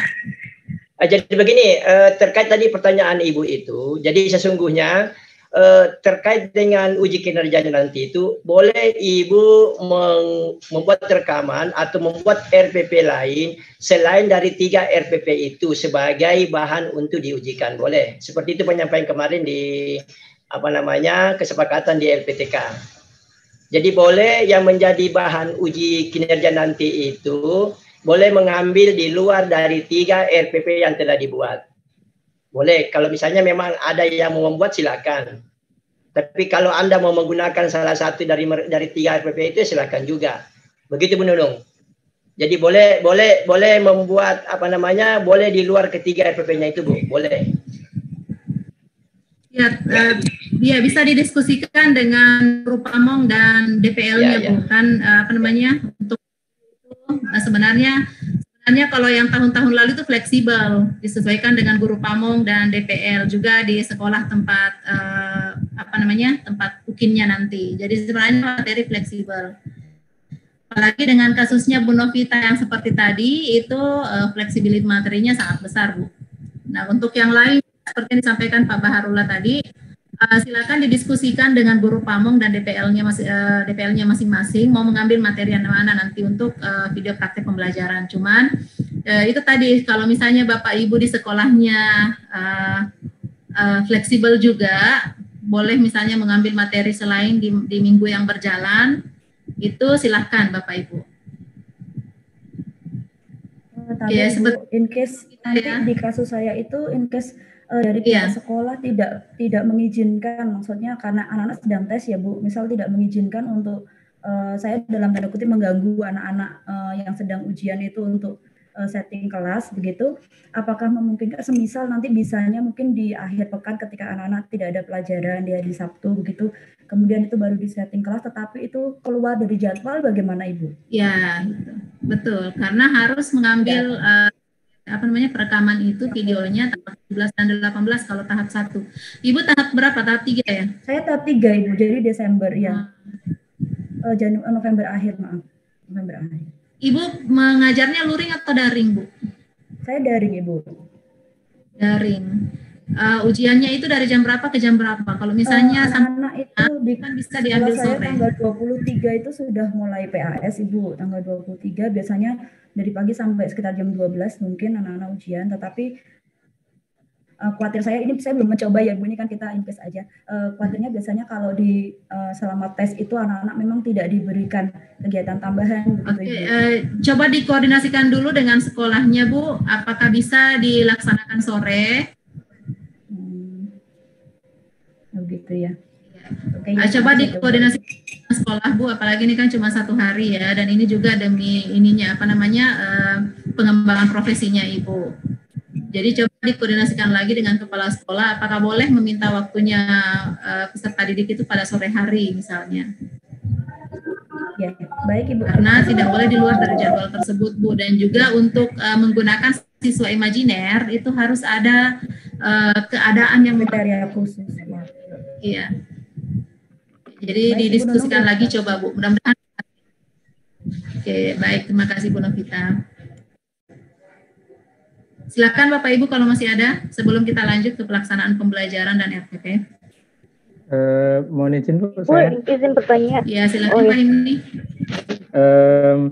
Dari 3 kategori tadi, penelitian, refleksi, dan pencarian informasi, apakah semuanya harus ada atau yang ada saja? Iya Bu, jadi dari 3 kategori tadi, saya kategori 1 penelitian tidak ada, refleksi mungkin bisa dikejar dalam tempo ini, informasi webinar, sertifikat insya Allah banyak. Jadi bisa dari 2 itu saja atau harus 3-3-nya itu Bu? Baik. Terima kasih. Sebenarnya Pak ini ada 4 ya semuanya, ada 4. Yaitu penelitian publikasi, refleksi diri, yang kedua, dan yang ketiga itu pencarian informasi baru, dan yang keempat menghasilkan karya inovasi. Jadi kalau misalnya Pak Himni punya video pembelajaran dengan durasi minimal 15 menit, itu bisa diklaim sebagai karya inovasi yang Bapak hasilkan. Baik, terkait pertanyaannya Pak Himni, apakah keempat-empatnya harus terpenuhi semua? Ini sebenarnya memang karena ini baru, sehingga untuk tahap 1 ini Bapak Ibu masih kalau misalnya memang tidak ada di penelitian dan publikasi, yang ada saja Pak. Jadi kalau memang tidak bisa dilengkapi semuanya, yang ada saja yang diupload. Jangan dipaksakan karena semuanya harus ada buktinya. Jadi kalau tidak ada juga tidak bisa karena tidak ada bukti kan. Jadi baik, yang ada. Bu, terima kasih Bu. Iya. Ibu izin bertanya. Ya, silakan Bu.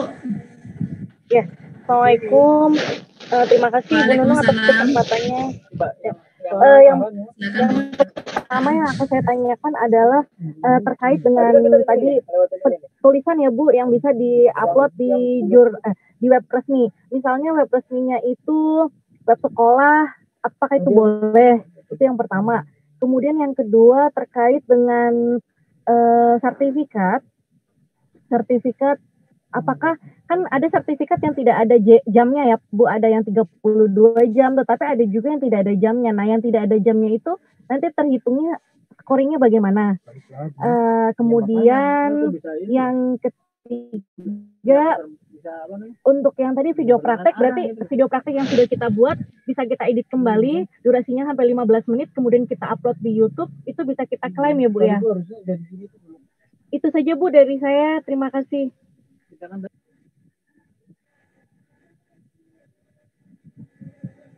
Oke, itu saja pertanyaannya Bu Okta. Iya Ibu. Baik, saya ini agak lupa pertanyaan yang pertama Bu. Bisa diulang yang pertama tadi karena sempat terputus-putus tadi yang pertama apa? Yang kedua dan ketiga saya ingat. Yang pertama ini yang terputus. Jadi yang ada webnya, web resminya itu punya sekolah, apakah boleh atau tidak? Oke. Baik Bu Okta, terima kasih pertanyaannya. Nah ini, web resmi itu boleh punya siapa saja boleh Bu. Kalau webnya resmi, kalau punya sekolah itu boleh. Dia mendapatkan skor 1. Yang penting tulisan Ibu di web tersebut adalah tulisan yang berhubungan dengan pendidikan atau paling khusus dengan bidang studi yang Ibu ajarkan. Jadi boleh di web resmi sekolah Bu. Itu mendapatkan poin 1. Kemudian tadi pertanyaan kedua tentang skor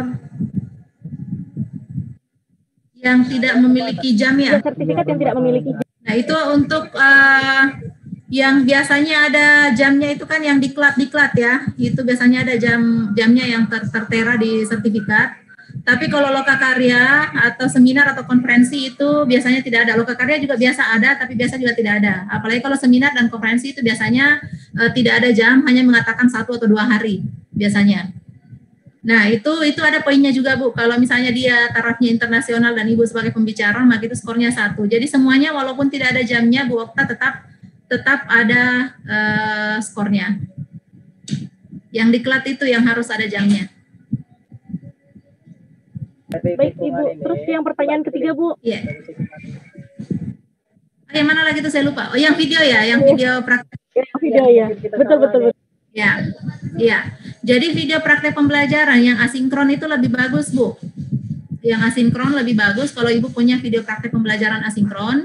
Durasinya minimal 15 menit yang diupload di YouTube ataupun sosial media yang lain, tapi lebih bagus kalau YouTube. Itu bisa diklaim sebagai karya inovasi. Iya. Kemarin kan kalau misalnya durasinya 15 menit minimal, maka skornya 0,5. Kalau durasinya 30 menit, itu skornya 1.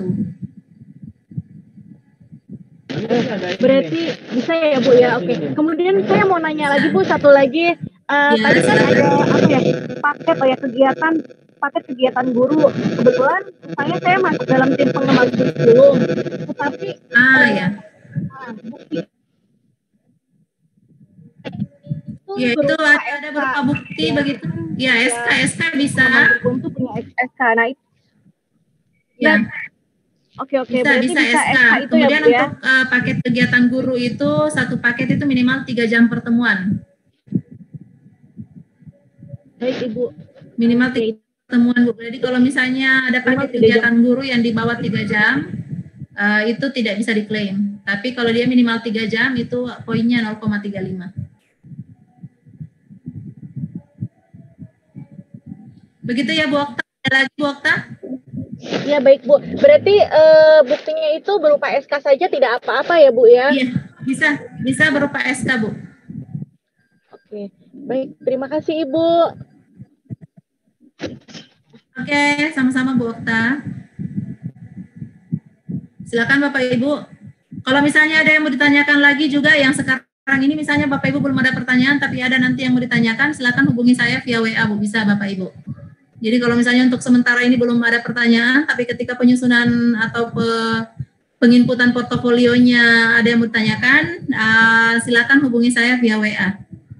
Supaya kita bisa lanjut ke yang berikutnya, materi yang berikutnya, pelaksanaan pembelajaran dan RPP-nya Bapak Ibu. Bagaimana kita lanjut? Lanjut aja Ibu. Bertanya, Bu. Ibu nanti Lanjut Bu. Iya, silakan. bisa ditepis. Ya Bu, dilanjutkan. Oh ya, sebentar saya share di chat ya nomor handphonenya. Baik Ibu, terima kasih.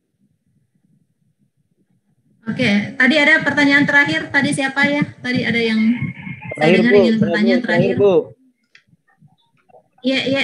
Iya, silakan Pak.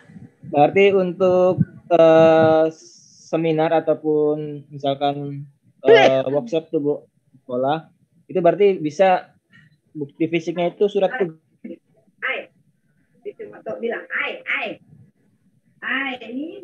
Surat tugas bisa dibuktikan bukti fisik nggak Bu? Misalkan kita mewakili gitu kan, ada misalkan. Halo? Ya. Iya, untuk prakarya seminar, saya kan pernah Bu diutus oleh pihak sekolah gitu. Kebetulan saya juga sebagai bendahara ataupun operator gitu di sekolahnya. Jadi kan surat tugas tuh Bu biasanya, misalkan kita rapat di distrik dan lain sebagainya itu kan selama berapa hari itu bisa tidak Bu dijadikan bukti fisik? Kalau ada tugas untuk mengikuti lokakarya atau seminar atau konferensi internasional, itu belum membuktikan bahwa Bapak ikut di kegiatan tersebut. Jadi membuktikan bahwa Bapak telah melaksanakan tugas tersebut adalah sertifikat. Jadi kalau baru surat tugasnya, itu belum Pak. Tapi karena kalau lokakarya, seminar, dan konferensi itu pasti semuanya ada sertifikatnya. Jadi kalau lokakarya, seminar, konferensi itu dibuktikan dengan sertifikat Pak, karena itu pasti ada sertifikatnya semua. Ampun.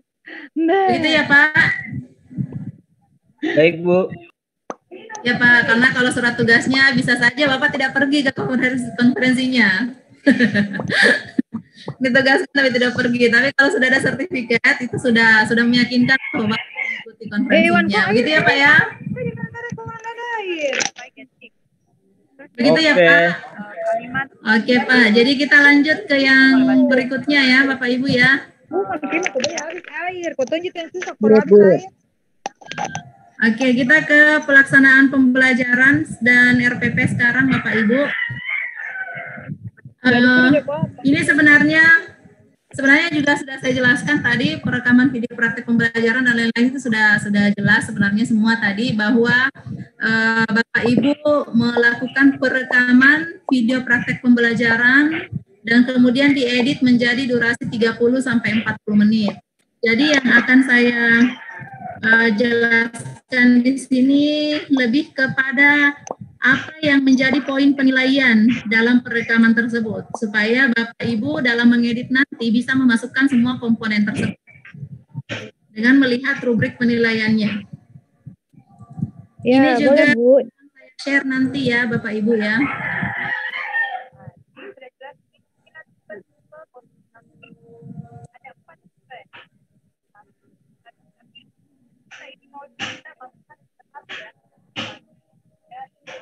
Nah, jadi Bapak Ibu dalam pelaksanaan pembelajaran terutama daring itu seharusnya Bapak Ibu di awal itu mengkondisikan kelas. Jadi ketika mengkondisikan kelas ini, ketika Bapak Ibu melakukan pembelajaran daring itu ada beberapa poin di sini yang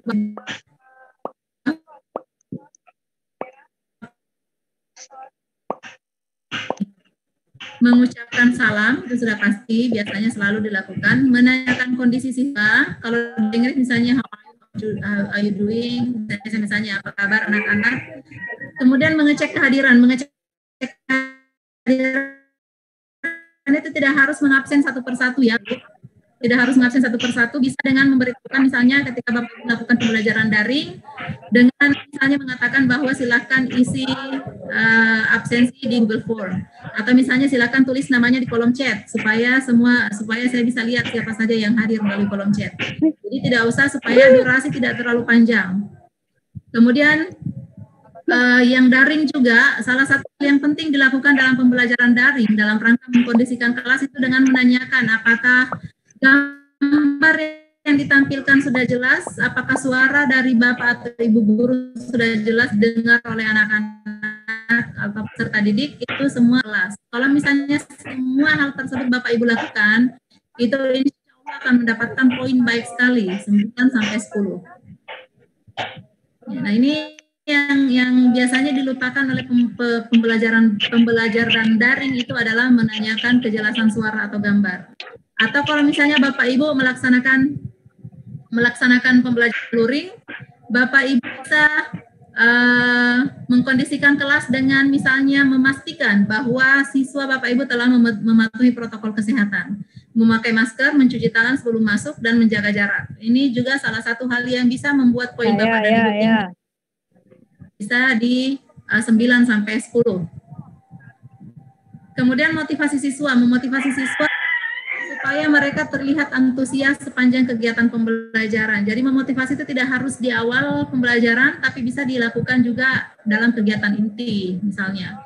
Dengan ada Bapak Ibu yang punya yel-yel yang setiap ketika melihat siswa lesu, kemudian diminta lagi mereka untuk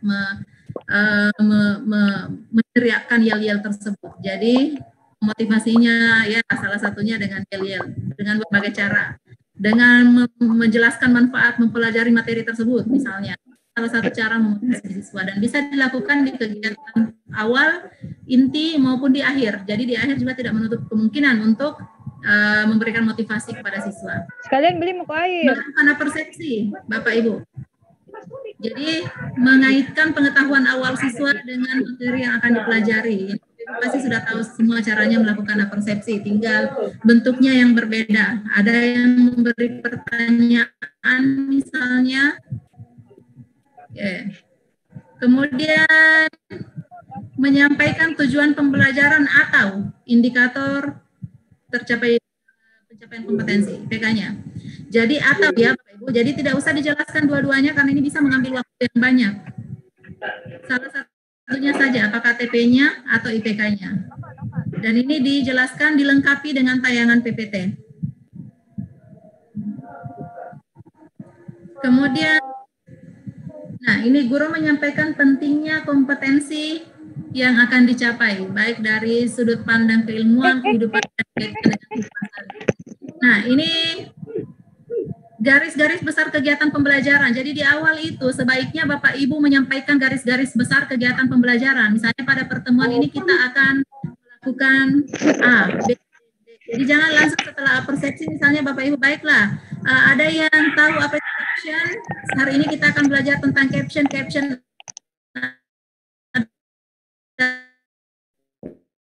bla bla bla bla. Jadi jangan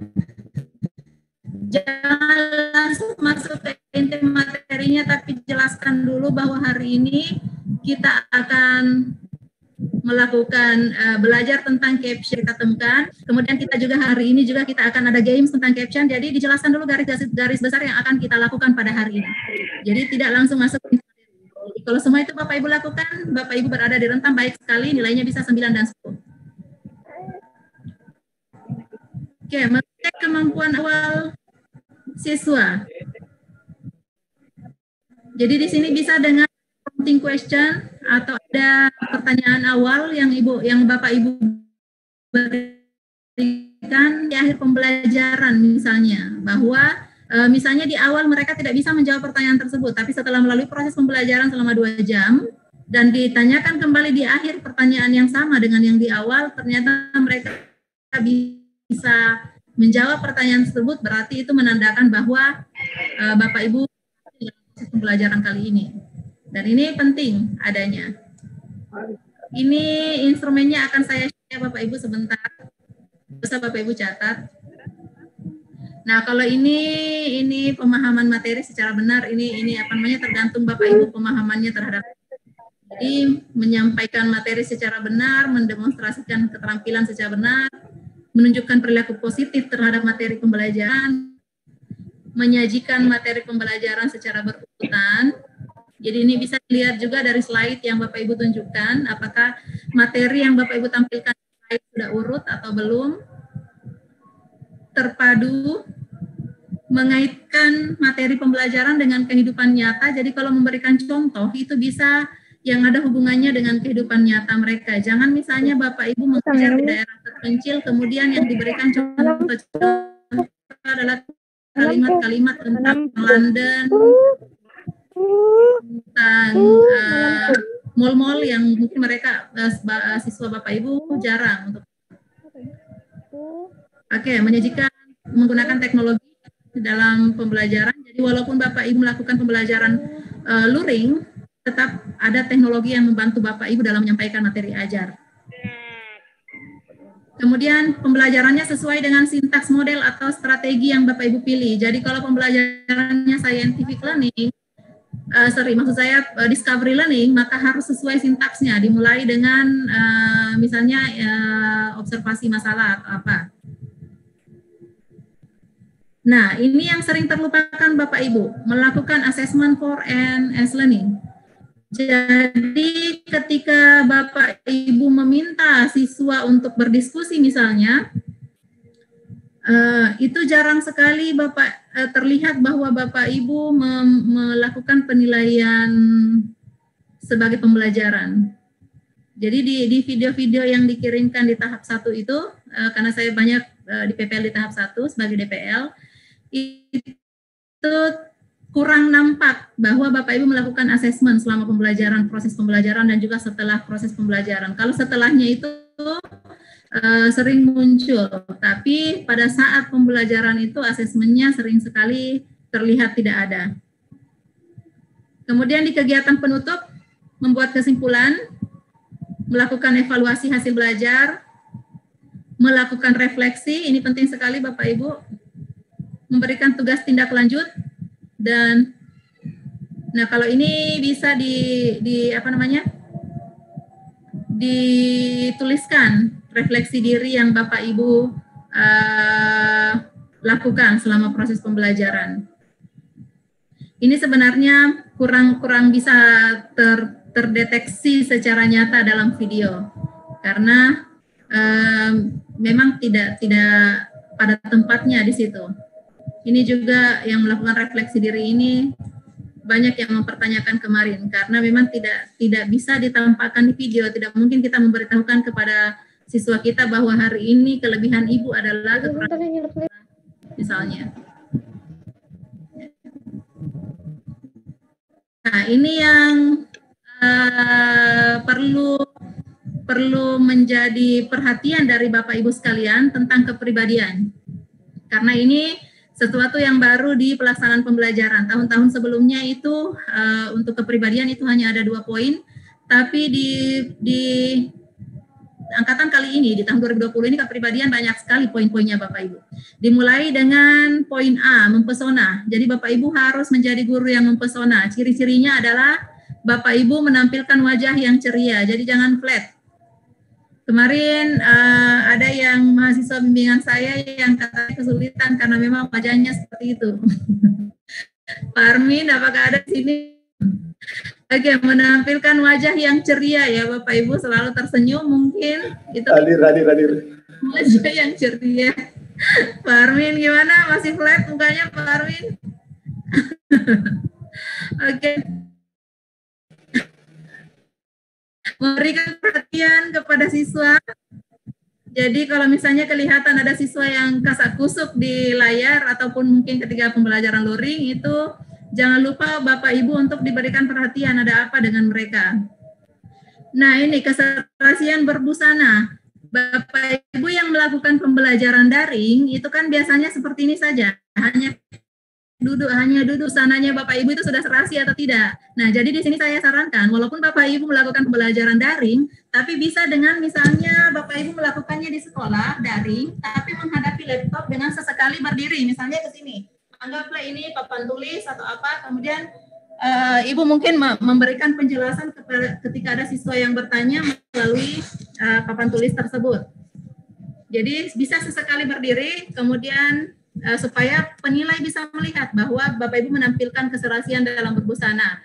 Atau bisa juga memang pada dasarnya Bapak Ibu berdiri di papan tulis, kemudian seolah-olah laptop ini adalah ada siswanya Bapak Ibu karena memang di dalamnya ada.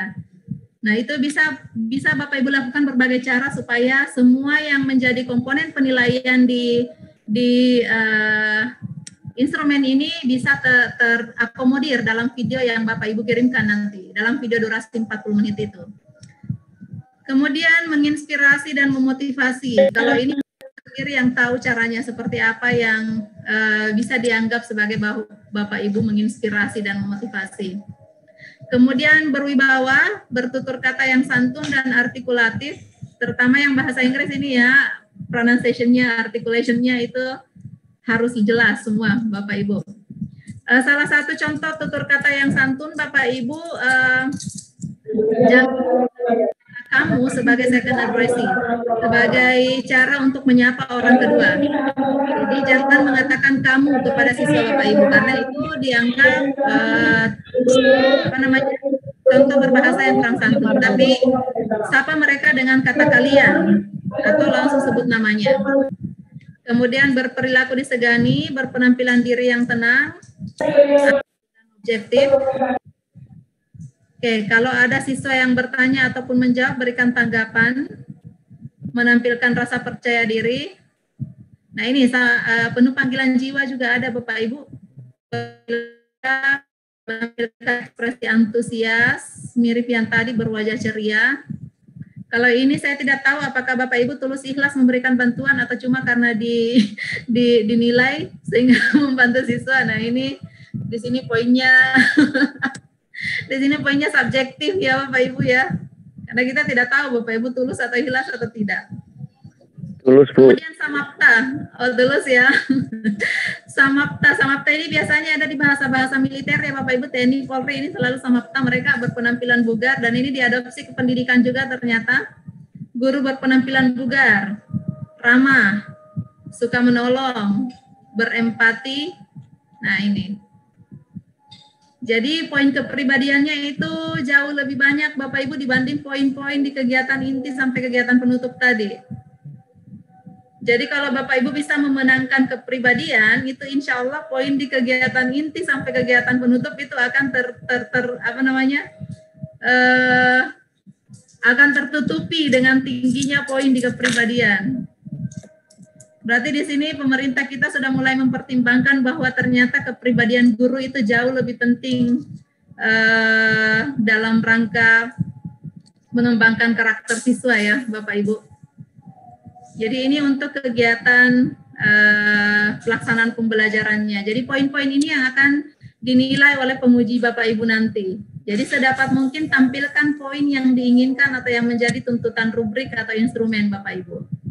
Ini akan saya share sebentar, supaya Bapak Ibu bisa pelajari. Bapak Ibu fokus saja ke nomor 9 dan 10, apa yang harus Bapak Ibu lakukan supaya mendapatkan poin tersebut. Nah, di sini indikatornya jelas sekali apa yang harus Bapak Ibu lakukan supaya 9 dan 10 ini ada di tangan Bapak Ibu. Jadi fokus ke sini. Jadi usahakan semua poin-poin ini tercover dalam video durasi 30-40 menit yang Bapak Ibu kirimkan nanti. Karena biasanya ada yang Bapak Ibu lakukan tetapi ternyata tercut dalam video.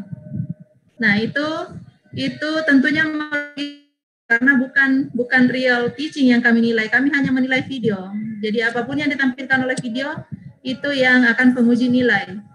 Sehingga Bapak Ibu dalam mengedit nanti juga harus berhati-hati. Semua poin-poin ini Bapak Ibu pastikan ada dalam video tersebut. Oke, kemudian Bapak Ibu saya berhenti sejenak ya karena azan di sini.